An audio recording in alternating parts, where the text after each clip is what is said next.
Bonjour, alors on va continuer dans le cours. On va prendre la partie où on va expliquer les arbres de probabilité. Donc définition, une expérience aléatoire peut se représenter par un arbre de probabilité tel que, donc on va voir ces niveaux. Déjà quand on regarde là, on a des premières branches là qui partent avec A et le contraire de A. Ensuite, à partir de chacun d'entre eux, on a deux branches qui partent avec B, le contraire de B, le B, le contraire de B là aussi. Donc en fait, ce qui se passe, c'est que ici, là, quand je prends ma branche et que je vais vers A, eh bien la probabilité d'obtenir A, c'est P de A. Pour obtenir A bar, la probabilité, c'est P de A bar. Ici, là, quand je vais de A vers B, j'ai pas P de B, parce que je sais que je suis passé par A avant. Donc en fait, cette probabilité-là, c'est P de B sachant A. Pareil ici, c'est P de B bar sachant A, puisqu'on est passé par A avant, on le sait. Et pareil là, P de B sachant A bar, P de B bar sachant A bar. Ensuite, on a des résultats des chemins. Par exemple, je prends mon premier chemin ici, où je passe par A et par B. Eh bien, ça me donne l'événement A inter B, qui veut dire B. Pareil, A, B bar, A inter B bar, et la même chose pour les autres. Donc, au niveau 1, on indique les probabilités des événements, donc là, P de A bar. Au niveau 2, on indique les probabilités conditionnelles, puisqu'on sait qu'on est passé par A ou par A bar. Et la somme des probabilités issues d'un même sommet, ou on appelle nœud aussi, est toujours égale à 1. Donc ça veut dire que là, j'ai un nœud. Donc la somme de P de A et P de A bar, ça fait 1. Là, j'ai un nœud. Donc la somme de P de B sachant A et P de B bar sachant A, ça fait 1. Et là aussi, là, la somme, ça fait 1.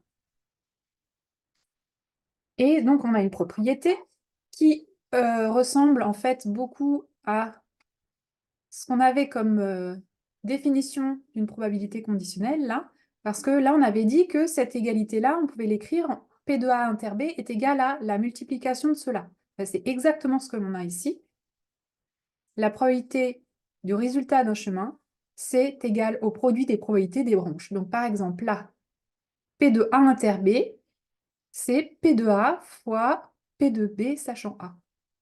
Donc, à chaque fois qu'on veut l'intersection de deux événements, il suffit de multiplier les probabilités des branches sur lesquelles on est passé. Par exemple, A bar inter B, si on veut cette probabilité-là, il suffit de faire P de A bar fois P de B sachant A bar. Donc, par exemple, on a cet arbre-là. On veut compléter l'arbre de probabilité et ensuite calculer P de A inter E. Je vais juste changer ça pour que je puisse compléter. Non, ça ne marche pas. Si nous faisons comme ça.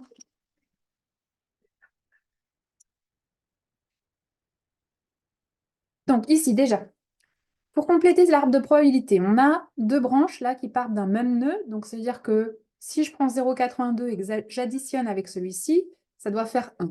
Donc du coup, je vais mettre 0,18 pour que la somme, ça fasse bien 1. Ensuite, là, pareil, on a un nœud ici, donc si j'additionne mes trois probabilités, là, ça doit faire 1. Donc déjà, le 0,28 plus 0,16, on obtient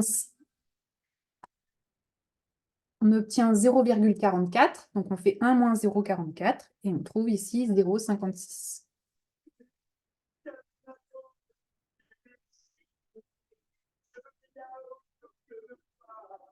Et ici, même chose, ça doit faire 1 parce qu'il y a un nœud ici et la somme des deux. Donc là, on a 0,05.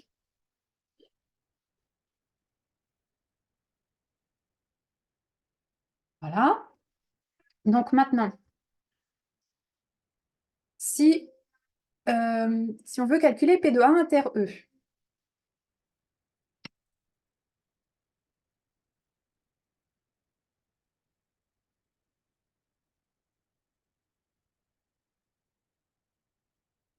donc ça veut dire qu'on est passé par le chemin ici, là, par A et E. Donc, on nous a dit au-dessus qu'il faut multiplier la probabilité des branches par lesquelles on est passé. Donc, on fait 0,82 fois 0,28.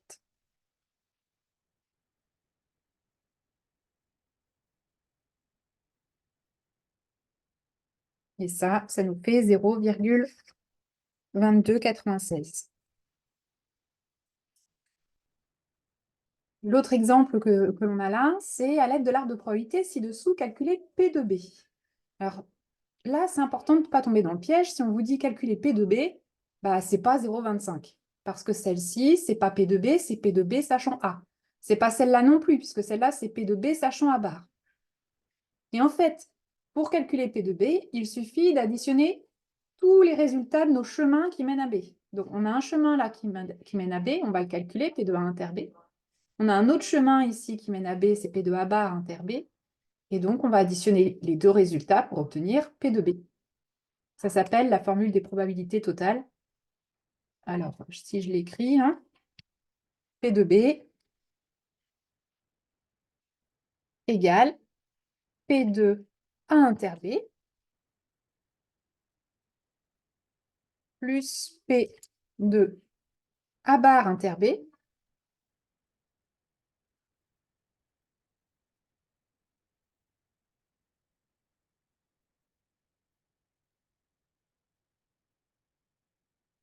Donc, P de A inter B, c'est ce chemin-là. On fait 0,4 fois 0,25 plus P de A bar inter B, c'est ce chemin. Donc, on fait 0,6 fois 0,05.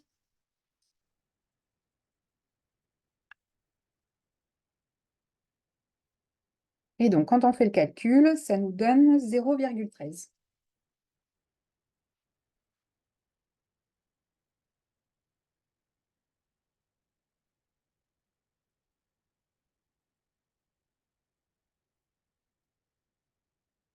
On fait aussi le savoir-faire, utiliser des probabilités conditionnelles. Donc, on a un atelier. Il produit en grande série des pièces cylindriques. Les pièces sont fabriquées par deux machines A et B dans les proportions respectives de 40% et 60% de la production totale. On constate que le pourcentage de pièces défectueuses est de 3,5% pour la machine A et de 6% pour la machine B. Et on prélève au hasard une pièce de la production. Faire un arbre représentant la situation. Donc la première étape pour faire un arbre, c'est de repérer quel choix on a à faire.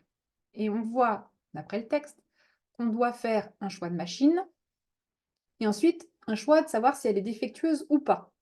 Et il faut commencer par le choix de la machine parce que les probabilités qu'on nous donne après, là, c'est les probabilités par rapport aux machines, qu'elles sont défectueuses ou pas. Donc en fait, le départ de l'arbre, on va choisir d'abord la machine, donc machine A ou machine B.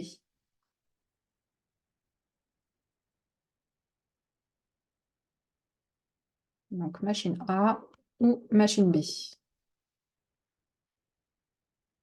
Et ensuite, on va regarder si elles sont défectueuses ou pas. Donc on va appeler ça D et D bar, par exemple, hein. Donc là, pour la machine A, ça sera soit défectueux, soit pas défectueux. Et pareil pour la machine B.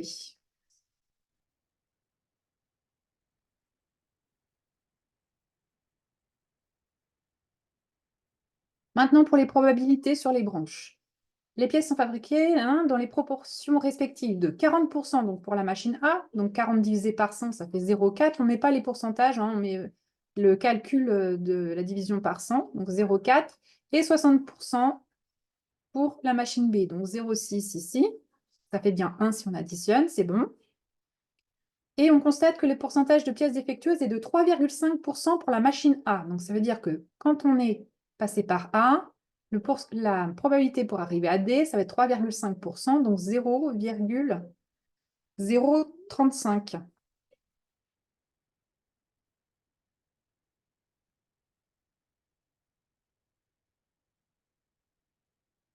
Pour calculer celle-ci, bah, ça vient d'un même nœud. Donc on fait 1 moins 0,035, 0,965.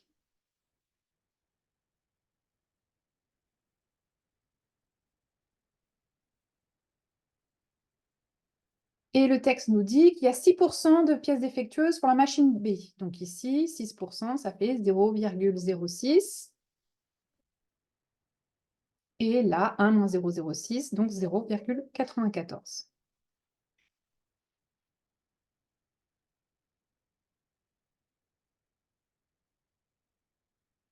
Bien, alors maintenant, quelle est la probabilité qu'elle provienne de A et soit défectueuse? Comme on a un et, ça veut dire qu'on fait une intersection. Donc, on veut P de A inter D.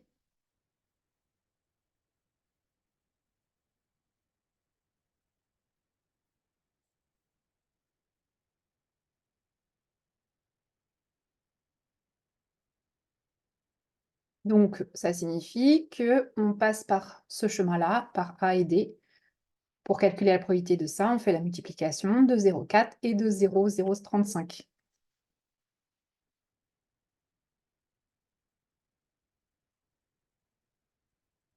Et on obtient 0,014.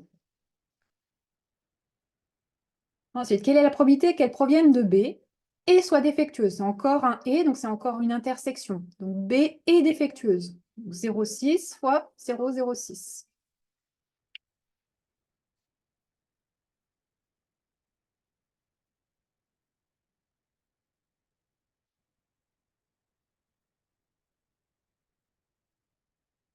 Et on obtient 0,05. Non, 0,036. C'est pour la suivante, on va obtenir ça. Quelle est la probabilité qu'elle soit défectueuse? Donc défectueuse, c'est D. Donc il va falloir additionner tous nos résultats de chemin qui mènent à D. Donc c'est-à-dire lui et lui. Donc on fait P de A inter D plus P de B inter D qu'on a déjà calculé.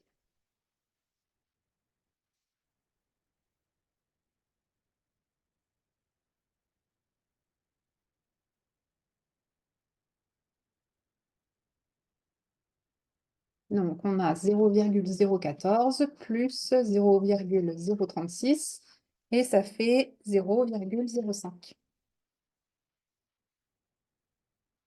Maintenant, une pièce est prise au hasard dans la production. On constate qu'elle est défectueuse. Donc, ça veut dire que comme on a une affirmation, là, on va avoir une conditionnelle où on sait que l'on a une pièce défectueuse. Quelle est la probabilité qu'elle provienne de la machine A? Donc, déjà, la probabilité qu'on cherche, c'est P sachant D de A.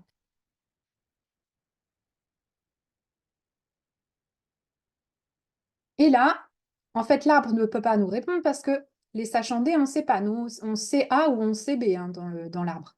Donc, à la fin de ce genre d'exercice-là, c'est un petit peu toujours la même construction d'exercice, on va utiliser la propriété des probabilités conditionnelles. Donc, la formule que l'on a ici. C'est donc P de A inter D, ou D inter A, c'est la même chose.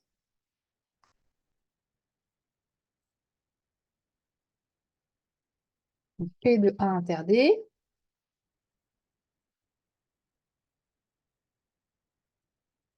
sur la probabilité de ce que l'on sait. Donc là, c'est D.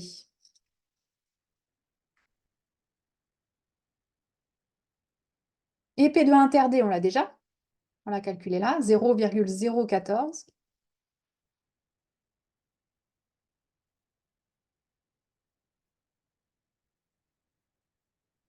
Et P de D, on l'a calculé ici, 0,05. Donc quand on calcule, ça fait 0,28. Donc 28% si on voulait faire une phrase. Voilà, je vais vous laisser essayer de faire les exercices. Alors 7, on a déjà fait. Les exercices 9 et 14.